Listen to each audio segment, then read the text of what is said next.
By the way, I will say this. So in the brochure or online, the description of my talk was somewhat vague. I didn't actually write that description, and then I read it and I thought, wow, how am I going to do that? So really, my talk is about Qbert. I hope that's okay. If anybody wants to hear about other stuff, like Mortal Kombat or NBA Jam, because I did the digitization system that they use for all the Williams games, that's a whole nother talk. But I'm happy to answer questions about it later if there's time, and I hope there will be. So if anybody is disappointed because I'm only talking about Qbert, I apologize. 2:28, should I go? I'm going to go. I'm going to start. Hi, I'm Warren Davis. Thank you guys for coming. I really do appreciate it. I'm going to use this. This will probably keep my voice intact for tomorrow. Can you guys hear me okay? Is this good? And I don't know how many of you, I'm sure you've all heard of Qbert. That's why you're here. You may not have heard of me. I just want to tell you a little bit about my career in the world of video games. Qbert was actually my first video game that I was in charge of. After Qbert, I worked on a Laserdisc game called Us Versus Them, which was kind of a rarity. That's a whole other story. I've done talks just on Us Versus Them, and it's a pretty interesting story. And I have a lot of pictures from shooting the video footage from Us Versus Them, which is really kind of crazy. A lot of behind-the-scenes stuff. And you can sometimes see that game at shows. They do bring it to shows, which is kind of crazy. They've also emulated it. Anyway, then that was for Gottlieb. So Qbert and Us Versus Them were for Gottlieb. Then I moved over to Williams, Williams Valley Midway. When I started, they were just Williams. And I did Joust 2, Lotto Fun, which is a redemption game. Gave you tickets. And then T2, Judgment Day, and Revolution X were the games I worked on. Thank you. Revolution X featuring Aerosmith. I have a picture of Steven Tyler touching me. Appropriately, not inappropriately. Don't want to give the wrong idea. And then, of course, I did the digitizing system that was used on Narc, High Impact, Mortal Kombat, NBA, all of Williams' games that had digitizing used my system. And that again, was a really interesting story. But I'm here to talk about Qbert, which was my first game. By the way, this is the 35th anniversary of the development of Qbert. I started developing Qbert in something like March, April of 1982, and finished it, I think October of 1982 is when it rolled off the production lines. So 35 years, crazy that you are here and I am talking. But I am grateful and thank you. So the question I have is, how do you know Qbert? What was your first reaction or first experience with Qbert? It may have been the original arcade game, which is obviously what I worked on along with Jeff Lee and Dave Thiel. It could have been Qbert's Cubes, a little bit more rare game, but a sequel that I had nothing to do with. It was programmed and designed by a guy named Neil Bernstein at Gottlieb. I'll talk a little bit more about that later. Maybe you played one of the home versions. There were certainly many home versions. This is an ad that shows a whole bunch of them. There's a little handheld, which you can still find in swap meets and things like that. Or maybe the pinball machine. There was actually a Qbert pinball, which is really rare. I rarely see it. Or this. Perhaps you've seen this.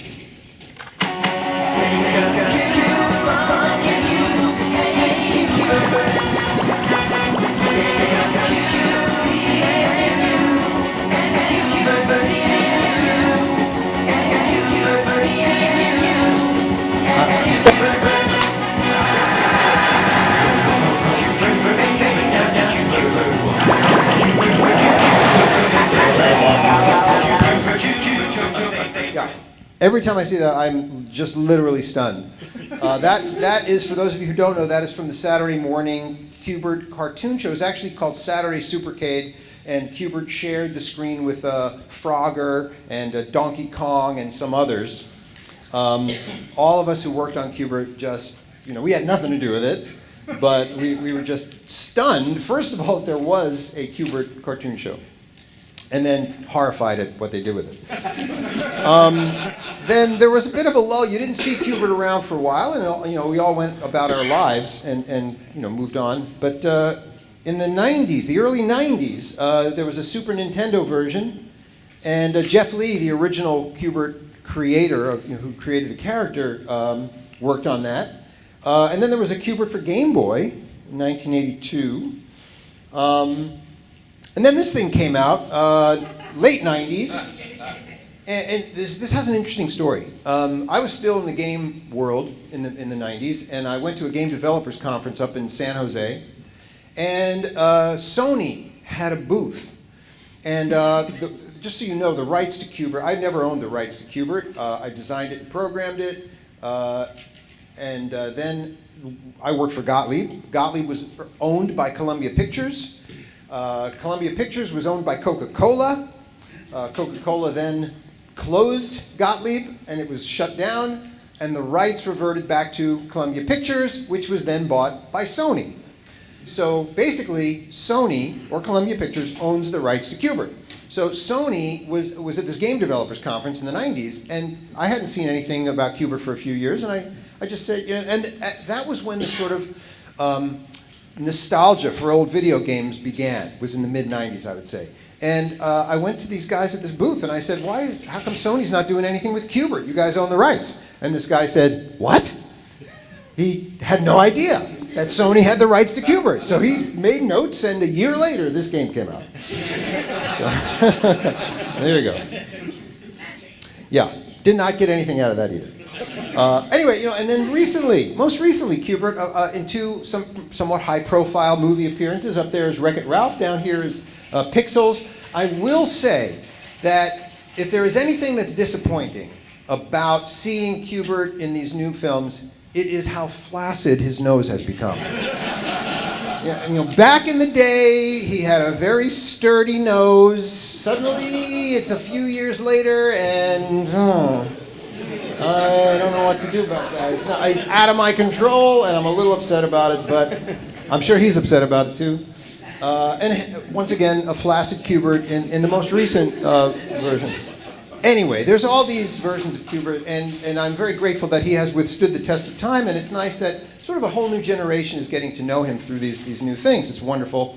The question is, how do you, back in the day when I started, which was 1982, how does a person get a job making video games? Well, the answer is you answer an ad in the newspaper. If you remember those old things, newspapers, this is what the want ads section used to look like back in the day. And it's a long story, and I won't get into the whole story. I was an engineer. I got a master's degree in engineering. I worked for Bell Labs. I left Bell Labs. I was a little disillusioned with the world of engineering, and I moved to Chicago to study improvisation, improv comedy at Second City. And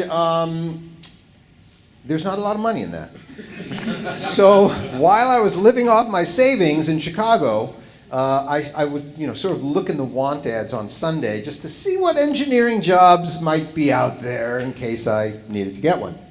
And then one day, and it's actually December 27th, 1981, I came upon this ad. This is the actual ad. I dug this up a couple of months ago. I can't believe I found it. It was online. And I couldn't believe my eyes. There was a place, a company, that was looking for hardware, software engineers, exactly what I was, to make video games. Now, this was a dream job to me. I was introduced to video games in college. I went to college in the early 70s, and I played video games all throughout the 70s, and I always thought to myself, how do you get that job? That's the job I want. But I had no idea. I had no idea how to get that job. And suddenly, this popped up in my life. I immediately wrote a cover letter, which I also found in my home recently, and a resume, and I sent it off, and I felt dirty. I felt dirty about it because I had said to myself, no, you're not going back to engineering. But I did it, and they responded almost immediately with an interview request, and I came in right after the new year. So this happened very quickly. So in January, the first thing in January, I went to this place. This is the actual building. Now, Gottlieb was an old pinball manufacturer from way back. They were in North Lake, Illinois. This is about 8 miles away in Bensonville, Illinois. And they had bought this sort of secondary plant to put their video game group. So Gottlieb was very late into the video game business. You know, Williams, Bally, all these pinball companies jumped on it. Gottlieb was a little bit late, but they did start an in-house division. It had been going on a couple of years before I got hired, but this is where it was. And I drove here, and I was walking into the building, and this sort of large, rotund guy, as I was walking in, he was walking nearby me, and he said, "Are you here for an interview?" And I said, "Yeah." He said, "Listen, watch out for that Waxman guy. He's a real asshole." I said, "Okay, well, thank you," you know. Anyway, then I went in, and it turned out that was Waxman who said that. Here's a picture of him. This is what he looks like. You know, actually, this is not really him. It's a pixel interpretation of him. But I'll tell you more about that in a second. So here's my first business card, and you can see the address there, 759 Industrial Drive in Bensonville, Columbia Pictures. And the plant at this time, this building was empty. There was nothing being manufactured because the first video game that Gottlieb ever made, or in-house, they had released a couple of licensed products, but licensed from Japan. But they had a guy who was sort of a superstar that they had lured into their company to be sort of the mentor to the rest of the department. His name was Tim Skelly. And here's Tim Skelly sitting on now, he looks like a rock star, and believe me, he was a rock star. If you don't know Tim Skelly, by the way, he had a birthday like 2 days ago. He did Star Castle, Armor Attack. I mean, he did a whole bunch of cinematronic games, and he had a track record. He was like a superstar. Well, he was developing Reactor when I was hired, and it was almost finished. It was almost ready to come off the production lines. Rip-off, you know. Yeah, so he became our mentor. And of course, the first thing I had to do was learn the ropes. I knew computer programming. I did not know how to make a video game. So January 1982, my first assignment was to help another programmer. His name's Tom Malinowski. He was working on a superhero game that looked like this.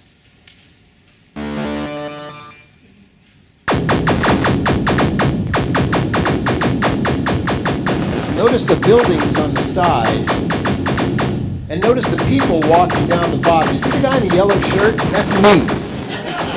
Now seriously, Jeff Lee drew that based on me. So you don't see too much of it in this clip, but basically this was based on the movie Superman 2, where he fights the 3 Kryptonian villains. And I think for about a half a second they tried to get the rights to Superman, and then they realized it was going to be too expensive, so they gave up on that. So anyway, they decided to continue without the Superman, and it just became some generic superhero. Now my job, you didn't really see it in this clip, but the superhero pushes the villains into those buildings, and rubble comes out and falls and hits the pedestrians, and your job is to save the pedestrians. So my job was to program the rubble falling down, and then, as it accumulated, I programmed a bulldozer to come out from the side and push the rubble away. So that was my job. Now here's the amazing thing. Jeff Lee was the artist, and he was pretty much the only artist. I think we had one other artist who was also a programmer, but Jeff did the art for virtually every game. Look at that. That's how they would make art back then. He would sketch it out on graph paper, and then pop pixels into a grid, and that's how we made our games. Now this game was put on test. Did not do very well. They called it Protector. It was kind of a generic name. And they thought, when it didn't do well, okay, maybe the name is the problem. So they changed the name to Video Man. Again, no, I was not involved in any of this. Then they changed, like, it had a joystick. Or I think it had trackball. And they thought maybe a joystick would do better. So they changed that, and again, changed the name to Guardian. And then finally, they changed out. They have no idea where they got this name from, but they just decided to call it Argus. I just thought it was a joke, so eventually I got to calling it ProVidGuard Argus. That's and to this day, that is what I call it. Now, was it earlier this year? I think it's earlier this year. Jeff Lee and Tom Malinowski worked with Doc Mack at the Galloping Ghost Arcade outside of Chicago to restore this game. And they actually have a working cabinet with Argus. They called it Argus in the Galloping Ghost. Anyway. Oh yeah, remember I showed you that Waxman picture? That's where it came from, because after all those other incarnations didn't work, we thought, oh, let's make a big fat superhero character, make it funny, and they called it Waxman, modeled after our Vice President of Engineering, Ron Waxman. Huh? Was he fat? He was very large, very rotund. He'll come, I'll mention him again. The two guys, I should say, the two guys that created the video department at Gottlieb were Howie Rubin, VP of Business Development, and Ron Waxman, VP of Engineering. And these two guys were our protectors from upper management.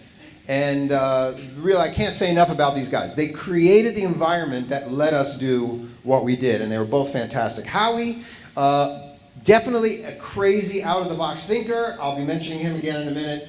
Anyway. So I worked on this ProVidGuard Argus, and okay, it got canceled at some point, and the question is, now what? Now it's, okay, you got your feet wet, now it's time for you to do a game.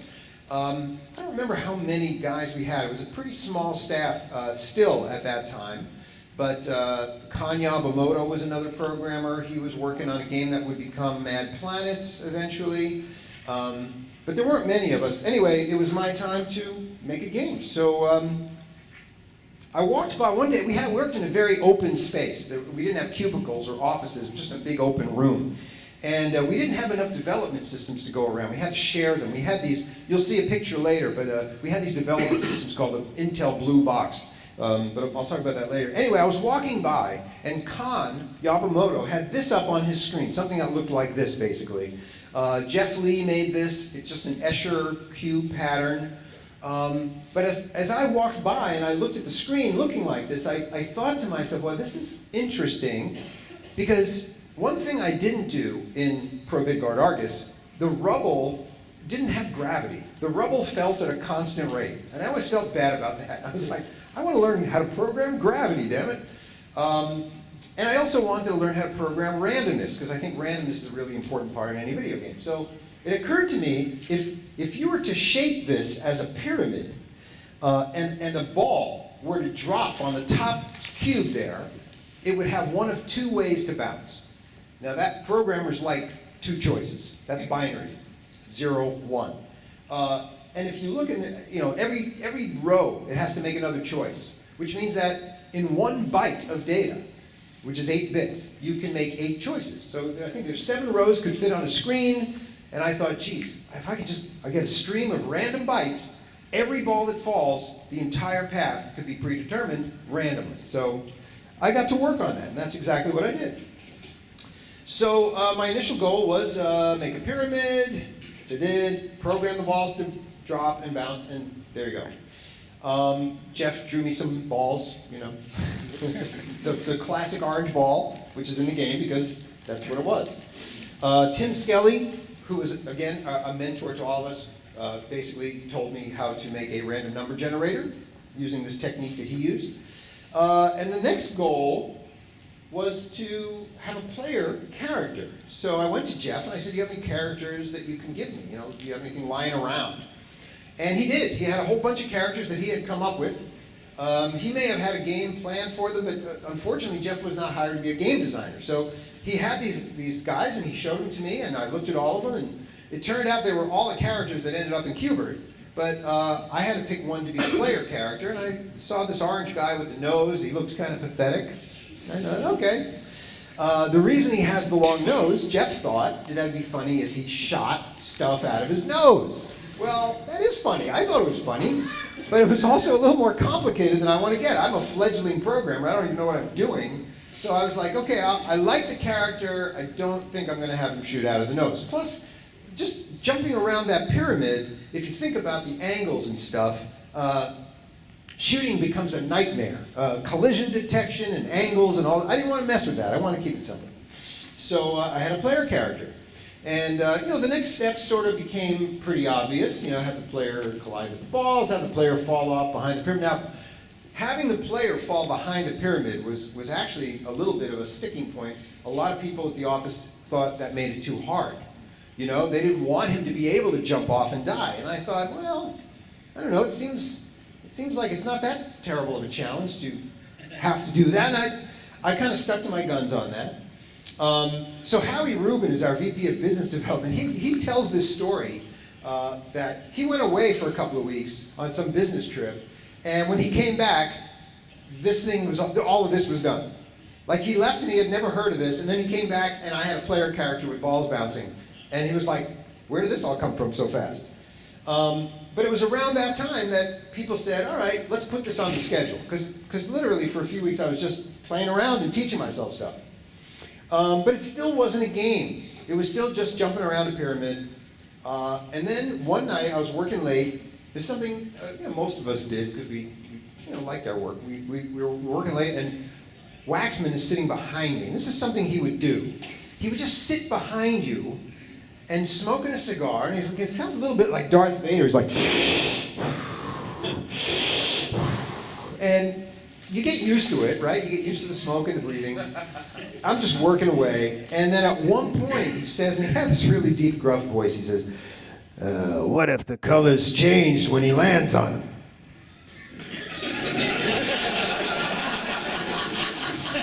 Wow. Yeah, that's a good idea. So that's when it became a game. That's when it became a game for me. It was like, yes, have the tops of the cubes. So now we had a goal and a way to complete a screen, and everything else came very quickly after that. To me, it was just sort of obvious things. Have a character that's chasing after him, having flying discs to escape, the pursuer, blah blah blah.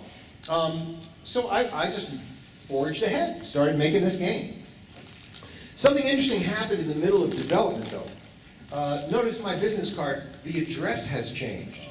So right in the middle of development, management decided that video department shouldn't be separate. We should be brought back into the fold at Northlake, and that's what they did. And this created a bit of a problem. So now, what all of us video guys didn't know, and we knew that the pinball division was there, and we all loved pinball. We were, fans of the pinball designers. We were kind of excited to go and meet them all. But we didn't know that the pinball designers wanted to make video games, because pinball at that time was really kind of looked down on. So they all resented the hell out of us. I mean, they didn't know us. They resented management, but they also, by association, resented us. So we walked into, and the management didn't do anything to introduce us or get us to know each other. They just threw us in. One day we just showed up, and I think they also pushed the pinball designers out of the way to make room for us. So they just, we walked in to these stairs, these icy, stink-eye glares, and we didn't know why. We were like, what's up? But eventually we got to know them, they got to know us, and it was all peachy. It's just that those first couple of days were a little weird. By the way, here's the only picture I have of me developing Qbert. There it is.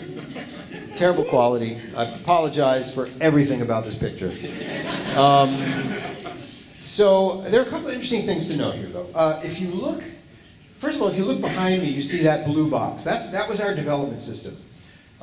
Very shortly after this, we switched over to IBM PCs. But originally, in Bensonville and at Northlake, these are what we had to develop on there. Intel machines. There's a little ribbon cable coming out that plugs into our video game hardware, which you can also see under the screen. We didn't have a cabinet. It was just all loose stuff. The other thing, if you can notice, look at the bottom left of the screen. You see a bucket. It's actually a Tupperware bucket upside down. The joystick was mounted inside of that Tupperware bucket. Now you know that Qbert requires a 45-degree angle joystick. That's what makes sense, because that's the direction you're moving in. But people were not used to that, and it seems weird to me, even then, it seems weird to everybody now, that they could not fathom the 45-degree angle. And you'll notice, that bucket is sort of rotated into a diamond. Every time somebody came to play, they would straighten out the bucket. And then they would try to play, up, down, left, right, and it wouldn't work. And they were frustrated. And they were like, I'm like, you rotated. And they were like, what? No, it can't be. So it was a weird thing, but I had to fight to keep a 45-degree rotated joystick. The other thing that's kind of interesting is, if you look at the screen, you'll see that the pyramid is upside down. We had a dip switch that allowed us to set a game into cocktail mode. I don't know if you're familiar with cocktail games. They sit flat. The monitor is facing up, and you can sit head to head. And so that's obviously what I was working on when this picture was taken. And don't I look exactly like the guy in PRGE Artist? Here's a picture of Jeff Lee. That's Jeff Lee, the artist who created all the characters in Qbert. And obviously that is not literally Jeff Lee, but that is a picture of him on the poster for and the side art for Us Versus Them. He actually looks like this.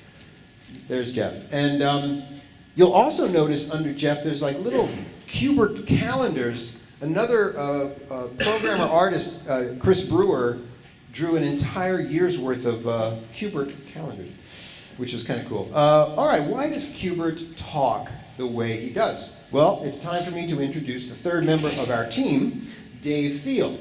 Seen here, probably after having won too many drinks at a trade show. He looks very happy. Dave was our sound guy, and so his concept, when he saw the game as we were developing it, he had this idea. Our soundboard had a chip on it called a Votrax chip. It's supposed to be a chip that generates voices. It's the chip that yellow arrow is pointing to. Well, Dave hated this chip because he tried to use it and the speech was so bad. It would talk like this. You know what I mean? The generated, it worked off of phonemes, but it was just horrible and he hated it. He would claim that if he tried to program it to say bonus, it sounded like bogus. And he just hated it. So his idea was, let's just throw random numbers at this phoneme generator, and that will be Qbert's speech. And there you go. The rest is history. So now sometimes people claim they hear nasty words. And seriously, I'm not joking or bullshitting anybody. There are no nasty words. It's literally random. But that doesn't mean you're not hearing a nasty word, because it's possible to put two syllables together or two phonemes together and to come up to a nasty word. So there's nothing in there to prevent nasty words. That's also true. How did Qbert get his name? Well, this is interesting. I was not a big fan of naming things, and I was happy to just be making a game. Naming something was the least of my concerns. In fact, if you look at my code, this is actually some of the source code. I called the game Cubes. That's all. That's as descriptive as I got. And then here's a routine. This is the start player routine. So Qbert was referred to as player in all of my code. Coily was referred to as CHSR for chaser. That's it. We had no names for any of these characters. But obviously the game was being finished up, and we realized we had to name this game. So we had a meeting. Actually, before we had a meeting, I walked around the company and I took like a poll. I just took a little pad of paper and I asked everybody, what do you think this game should be called? And I wrote down probably about 50 or 60 names, and all of them were pretty bad. I wish I had that paper right now, I swear. The only one I remember was one of our managers, Frank Starshak, came up with the name Arnie Aardvark. Because he thought, he looks like an aardvark. He's got a long nose, right? We said no to that. Thank you, Frank, though, anyway. But anyway, so we had a meeting, and I think we have like 10 people in this meeting. And we're talking about what are we going to name this. And I think the one thing we all agreed on was that the name of the game should be the name of the character. So now the question is, well, what's the name of the character? And I have to say that at one point in this meeting, and it went on for probably about 2 hours, I had a little bit of an out-of-body experience.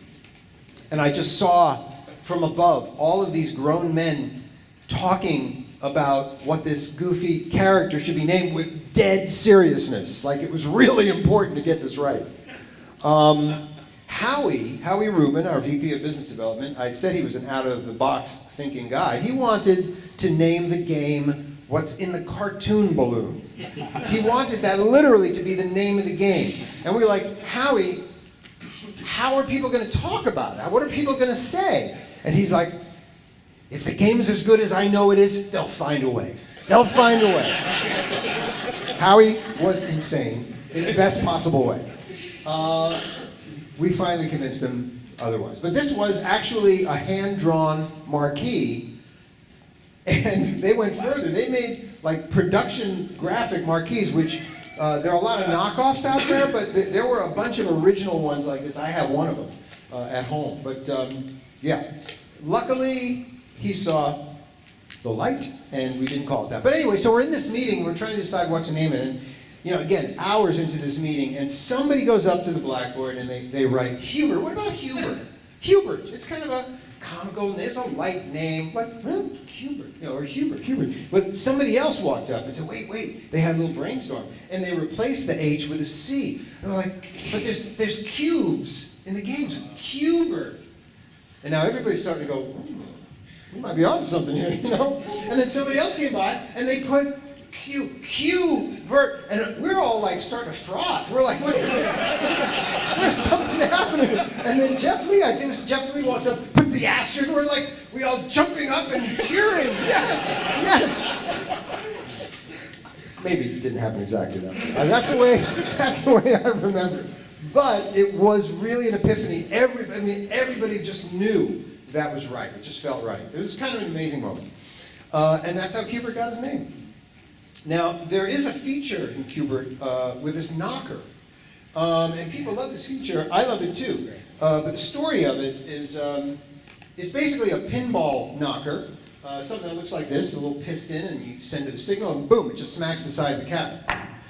But it sounds like a knock. And the guy who had the idea, his name is Rick Ty. He was one of our engineering techs. And when he pitched this to me, I said, okay, it's a great idea, but I want the sound to be like a thud, like a body hitting the bottom of the cabinet. So we put a piece of foam in where the knocker hits the cabinet, and it really sounded perfect. It just softened it just enough that it sounded like a thud. And I was very excited about it. So we went to management. We were like, oh, we got to put this feature in. And they were on board for a while, but then they realized that piece of foam, just putting that piece of foam, the labor to get a guy to put it in right at the right spot and to fix it, there was like $15 a cabinet in cost, and they said, no, we're not going to do that. So no foam, knocker good, but I know how much better it could have been, so I feel bad about that. So as the game started to be finished, it came time to test it. This is sort of a normal part of the process of making a video game. You got to test it and tune it. There's different ways we do that. One of the ways, obviously, is in-house testing, which is what has been going on all along the time I was developing it. People would come up, give me their ideas. If I liked them, I would take them. If I didn't like them, I would say thank you. But, and it got to where it was. Then there's location testing. So we bring the game to an arcade, and two things. One, like I would watch people play it, because that I found to be much more helpful than hearing what they said in a focus group. I'm getting ahead of myself. But the third way was focus groups, where you get a group of people in a room, they play it, you talk about it. I always found that watching somebody play was much better than listening to what they say about it. Anyway, I did start to worry a little bit when it was in a location testing, because like the first person to play it was this little girl. She was maybe 10 years old. And she put a quarter in, and she pushes the stick, and Qbert just dies. And I'm like, oh, okay. Well, she'll figure it out. Pushes the stick, Qbert dies. And again. She lost her quarter in about 13 seconds. And then she walks away. Like, oh, I might be in trouble. But then she came back, and that was encouraging. And the thing is that eventually, somebody else would come, and they would master it, and it might take them a while. But people kept coming back. And then when people started to figure it out, other people would watch them. And then they'd figure it out. And so it became this thing where people enjoyed playing it, and they could master it. So thankfully. But I did get a lot of pressure from management to make it easier. People thought it was too fast. They thought it was too hard. Long story. I'll get into that in a minute. This is for you geeks out there who like technical stuff. We had an 8088 CPU. It was a foreground system with sprites. They were 16 pixels by 16 pixels. Each coily is the only character who's actually two sprites, one on top of the other. He's 32 pixels high. We had a background system with blocks that were 8 by 8 pixels, 64 kilobytes of program memory. The entire program had to fit in 64 kilobytes, written in assembly language. We also had, I believe, 64 kilobytes for foreground images and 32 kilobytes for background blocks. So that was what I had. And the screen resolution, 256 by 240.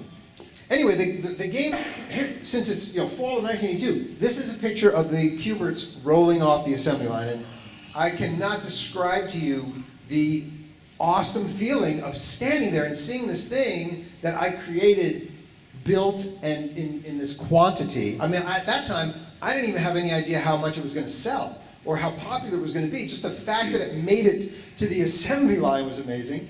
And it was introduced at a trade show in November of 1982 called the AMOA. And here's a picture, again, not a terribly good one, but Gottlieb, they had a nice little thing, exhibit with a whole bunch of Qberts on free play. It got great coverage from the press. This is from a trade show, or sorry, a trade magazine. Here's a little zoom up. This is a lesson in how the press never gets anything right. So Gottlieb's new Qbert games, the center of attraction as designer Jun Yum. He was not the game's designer. He was our hardware designer. He did design the hardware. That's Jun. Gottlieb president Boyd Brown. That part is correct. Funny how they got the president of the company right. And programmers Warren Davis and Howard Rubin. Well, Howie is not a programmer. He was our VP of Business Development. So very little about that paragraph is correct, but some of it is. And then it really did get a lot of good press. Here it's called the Showstopper. Here's Playmeter. They talk about people are rating the games from the show, and Qbert is literally #1 on every list. It was kind of amazing. Everybody seemed to like it. Gottlieb knew they had a hit on their hands. I was a little more cautious. I was not jumping up and down. I was happy, but I kind of felt like I had made it too easy. As it rolled off into the world and started going out into arcades, we started getting these reports of people playing it for many hours on one quarter. That's not really good in the arcade industry. So I was a little worried that maybe I'd gone too far and pushed it back too far. I mean, what were the problems? So the problems were, it's too slow. For me, I think it was too slow. I felt like it was too easy. I did. A lot of people had trouble with it, but a lot of people didn't. And I felt like it was not challenging enough. So how do I fix these things? Well, it's quite simple. Make it faster, harder, and more challenging. So I created faster, harder, more challenging Qbert. So this is something I did almost immediately. Like maybe once Qbert was out there and we started getting these reports back, I started retuning Qbert. And we added a new character called Qbertha. I didn't want to call it Super Qbert or Qbert 2. I felt like that was a little lame. Anyway, you'll notice here it is copyright 1983 Milestar. Now here's an interesting story because in 1983 Milestar changed their name, or Gottlieb changed their name to Milestar. And they had this big company meeting, and everybody came to this meeting. They had a big piece of cardboard with like a sheet over it because they were going to do an unveiling, and we didn't know what the name was. And they stood up in front of everybody, the whole company. The president of the company, Boyd Brown, says, "Okay, we're changing our name to Milestar." And there's the Milestar logo. It's a big M with a star on top. And the first thing I said, this is God's honest truth. So here's the logo. I said, does anybody realize that is rat slime spelled backwards?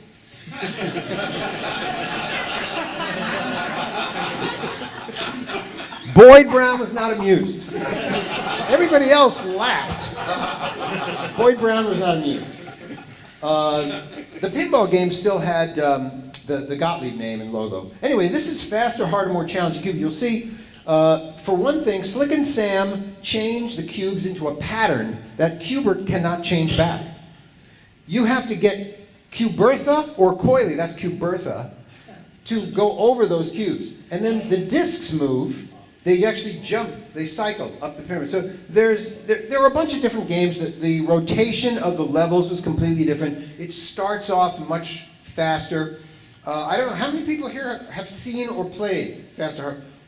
Okay, some, not too many. I will also tell the story of Fred Suzukian, who's actually here in the audience. I always mention you, Fred, but it's the first time he's actually here.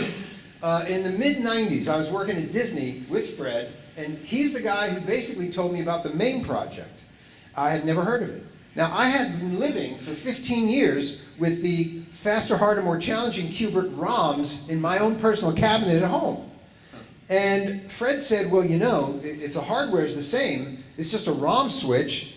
You know, if you want to give me those ROMs, I'll get them in the hands of the right people, and people will be able to play this game. And I said, sure, and that's what I did. So today, people can play faster, harder, more challenging Qbert through MAME, or they can burn the ROMs and put it in their Qbert cabinets because of Fred. So thank you, Fred.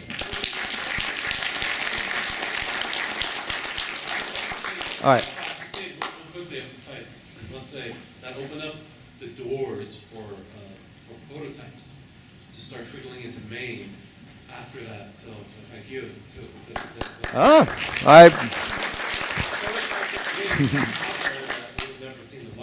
You are most welcome.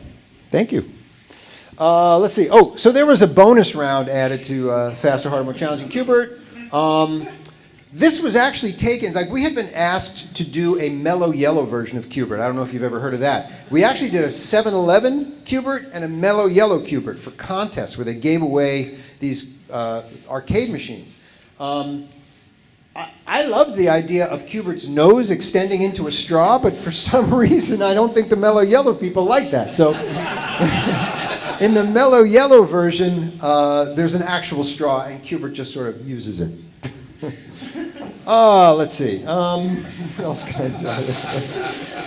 All right, so then I'm just going to talk a little bit about the aftermath of Qbert because it was kind of remarkable. Of course, here's the Qbert calendar I mentioned earlier. Chris Brewer did this thing. It was kind of cute and a lot of pages. He also did a thing called the Qbert coloring book, which is all of these puns, or if you call them that, with the letter Q, Julius Caesar, Qbert the pirate, Tropical Fish, and Jacques Cousteau. The thing is, this whole Q thing, like the marketing team jumped on that as well. This ad, like virtually everything has a Q in it, except for the word kids. Why they did not use a Q for kids, I don't know. Anyway, so the aftermath. Here's just a little sampling of some of the things that popped up in the press. This was a review in a trade magazine by Roger Sharp. I don't know if you guys know Roger Sharp, his pinball historian, amazing guy and writer. And this is from USA Today. This is when I think I knew that it went mainstream. April 1983. USA Today, writing about Qbert. He also popped up on the covers of magazines, many magazines. This one is one of my favorites here. John Cougar Mellencamp leaning up against a Qbert. My God, that's crazy.